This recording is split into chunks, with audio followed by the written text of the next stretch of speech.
Hello everyone, स्वागत है सबका आज की इस वीडियो में, जिसमें हम डिस्कस करेंगे इलेक्ट्रोमैग्नेटिक इंडक्शन चैप्टर और उसमें हम डिस्कस करेंगे इंपॉर्टेंट डेरिवेशन। तो ये सीरीज चल रही है इंपॉर्टेंट डेरिवेशन की।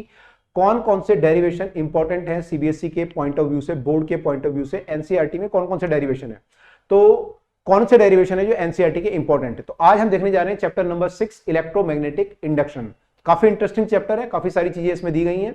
तो देखते हैं कौन कौन से डेरिवेशन है जो हमारे लिए इंपॉर्टेंट है। Let us see here. तो पहला डेरिवेशन देखते हैं यहाँ पे कौन सा है जो बोर्ड में पूछा जाता है। पहला है self inductance of a solenoid. तो ये एक बार पूछा गया है 2015 में, अगर देखेंगे 10 साल के अंदर हमने निकाला है कि कितनी बार डेरिवेशन पूछे गए हैं। तो ये डेरिवेशन जो पूछा गया है self inductance of the solenoid, मैं आपको एनसीईआरटी में दिखाता हूं कहां पे आपको ये मिलेगा। अगर आप एनसीईआरटी फॉलो करेंगे तो एनसीईआरटी में self inductance of the solenoid अगर आप देखेंगे तो ये चैप्टर हमने खोला हुआ है ऑलरेडी आपके लिए, इलेक्ट्रोमैग्नेटिक इंडक्शन। तो इसमें self inductance of the solenoid आपको मिल जाएगा। यहां पे आप देखेंगे जहां पे सेल्फ इंडक्टेंस की बात की गई है, ये रहा, ये इंडक्टेंस की बात की गई है। पहले म्यूचुअल इंडक्टेंस है, उसके बाद सेल्फ इंडक्टेंस की बात की गई है। तो यहां पे आपको ये मिल जाएगा बच्चों। अगर आप देखेंगे सेल्फ इंडक्टेंस, तो म्यूचुअल के बाद सेल्फ इंडक्टेंस है। तो देखिए सेल्फ इंडक्टेंस है यहाँ पे, पेज नंबर ये आपका चल रहा है 100 एंड ये 67 था तो 68 हो गया ये। यहां पे आप देखेंगे तो ये देखिए ड्राइव किया गया। यहाँ पे पहले फाई की वैल्यू लिखी गई है, एन फाई कितना होता है, और फिर उसको डिफरेंशिएट करके यहाँ पे पूरा वैल्यू निकाला गया है। अगर आप देखेंगे तो ये फाइनली वैल्यू निकाल के आई है mu not an square A into L, या फिर हम यही बोल सकते हैं mu not an square into volume. जो वॉल्यूम होता है सॉलिनॉइड का, एरिया इंटू लेंथ, तो वो निकल के आता है mu not an square into volume. तो ये पहला डेरिवेशन है हमारा self inductance of the solenoid. अगला देखते हैं कि आगे इसने क्या पूछा। आगे क्या पूछेगा, म्यूचुअल होगा नेक्स्ट, है ना, नेक्स्ट तो म्यूचुअल पूछेगा फिर। तो अगला जो है हमारा म्यूचुअल हो सकता है। म्यूचुअल इंडक्टेंस की दो अगर आपकी कॉइल हैं, एक के अंदर एक रखी हुई है, तो उनका म्यूचुअल इंडक्टेंस कितना होगा। तो ये भी एनसीईआरटी में उसके पास ही दिया होता है, अगर आपने देखा होगा, अगर आपने ध्यान दिया होगा तो यहीं पे जो है म्यूचुअल इंडक्टेंस की बात की गई है इससे पहले। तो ये देखिए म्यूचुअल इंडक्टेंस यहाँ पे ड्राइव किया गया पूरा। अगर आप देखेंगे तो यहाँ पे पूरा डायग्राम वगैरह बना के ड्राइव, देखिए ये बना रखा है पूरा डायग्राम, और ये पूरा यहाँ पे ड्राइव किया गया है। ये पेज नंबर आपको मिल जाएगा, पेज नंबर 166 पे पूरा डेरिवेशन है ये। और इसमें ये भी लिखा गया कि म्यूचुअल इंडक्टेंस 1 2 जो होता है 2 1 के बराबर होता है। मतलब कॉइल 1 की वजह से 2 पे निकालो या 2 की वजह से 1 पे निकालो, बराबर वैल्यू आती है। ये काफी इंपॉर्टेंट एक चीज है हमारे लिए। तो म्यूचुअल इंडक्टेंस हमें जो निकालना है उसका डेरिवेशन हमें आना चाहिए बेसिकली। तो डेरिवेशन यहाँ पे पूरा दिया हुआ है, राइट। तो इसको ध्यान से देखेंगे। अब देखते हैं अगला डेरिवेशन हमारे सामने क्या है। तो अगला क्या पूछा गया है यहाँ पे, अगला हम देखें डेरिवेशन। तो देखिए काफी बार आया, 2009 14 17 कई बार ये डेरिवेशन आ चुका है। अगला है कि अगर दो लूप हो, अभी तो हमने सॉलिनॉइड की बात करी, अगर दो लूप हो, एक सर्कुलर लूप के अंदर एक सर्कुलर लूप छोटा रख दें, तो उसका म्यूचुअल इंडक्टेंस कितना होगा।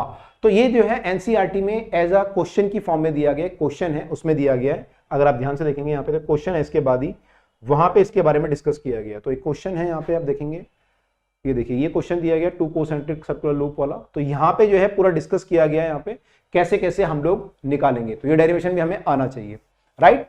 तो काफी सारे इंपॉर्टेंट डेरिवेशन इस चैप्टर में हमें मिल रहे हैं, ठीक है। 3 हमारे हो गए। अब देखते हैं आगे और क्या यहाँ पे है। तो नेक्स्ट अगर हम देखें यहाँ पे, तो energy stored in the inductor equal to half L I square. ये एल आई स्क्वायर होता है, वो हमें निकालना है। उसके बाद हमें बताना है कि एनर्जी डेंसिटी जो होती है वो यूनिफॉर्म मैग्नेटिक फील्ड में इतनी होती है। मतलब ये एनर्जी आ जाएगी, इसको फिर हम डिवाइड कर देते हैं वॉल्यूम से, तो हमें प्रूव करना है कि वो इतना आएगा। तो देखिए कहां पे लिखा गया है इंडक्टर की एनर्जी कहां पे निकाली गई है। तो अगर आप देखेंगे एनसीईआरटी में, तो इंडक्टर की जो एनर्जी है, जहां पे हमारा एनर्जी है, देखिए आप इंडक्टर की बात करेंगे हम लोग, तो उसमें वर्क डन निकाला गया। देखो यहीं पे लिखा हुआ है, एक्चुअली वर्क डन निकाला गया पहले इंडक्टर में, कितना वर्क डन होगा। तो वर्क डन जो हमारा होगा उसी को हमने rate of doing of work, मतलब पावर जो होती है वो E इंटू आई होती है। और E आपको पता है इंडक्टर के केस में क्या होता है, -L di/dt। तो उसी को यहाँ पे इंटीग्रेट किया गया, इन्होंने उसका मैग्नीट्यूड लिया है L di/dt, उसको फिर इंटीग्रेट करते हैं हम लोग, और वहां से हम लोग निकालते हैं कि हमारी जो एनर्जी इंडक्टर में स्टोर होगी वो कितनी होगी, हाफ एल आई स्क्वायर होगी। और एक किस तरह की एनर्जी होती है बच्चों, मैग्नेटिक या इलेक्ट्रिक, एक बार बताएंगे सब लोग। तो ये जो एनर्जी होती है ये मैग्नेटिक होती है, अगर आपको पता है। और इसी को अगर आप डिवाइड करेंगे वॉल्यूम से, तो आपका फॉर्मूला ये बन जाएगा b²/2 म्यू नॉट, राइट।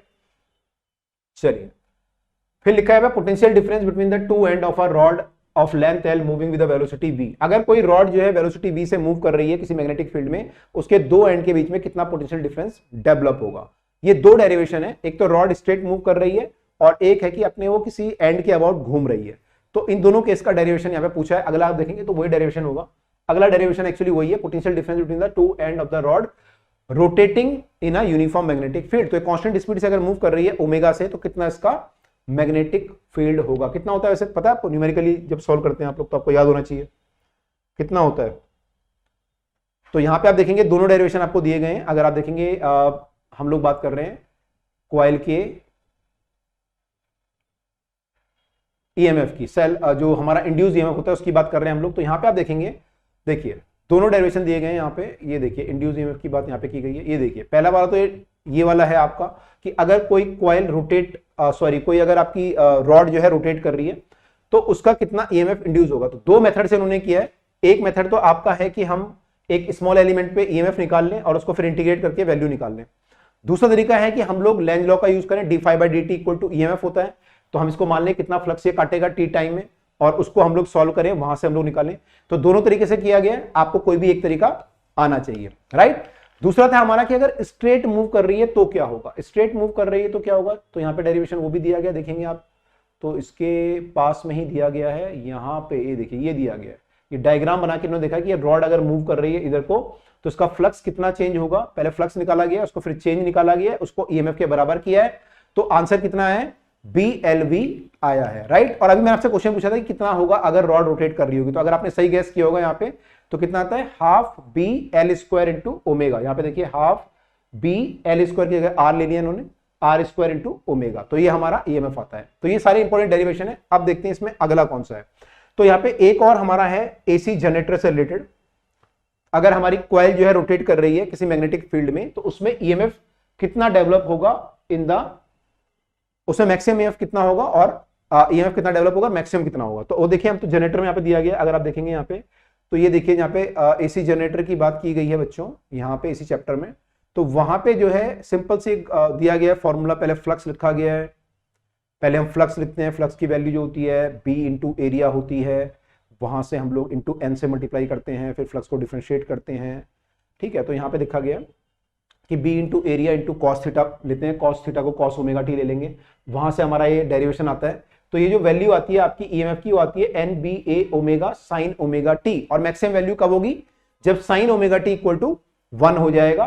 तो अब आपकी मैक्सिमम वैल्यू आ जाएगी NBAW, मैं कहता हूं N नई BMW है ना, तो BAW है यहाँ पे, उससे आप लोग याद रख सकते हैं NBAW हमारा मैक्सिमम होता है।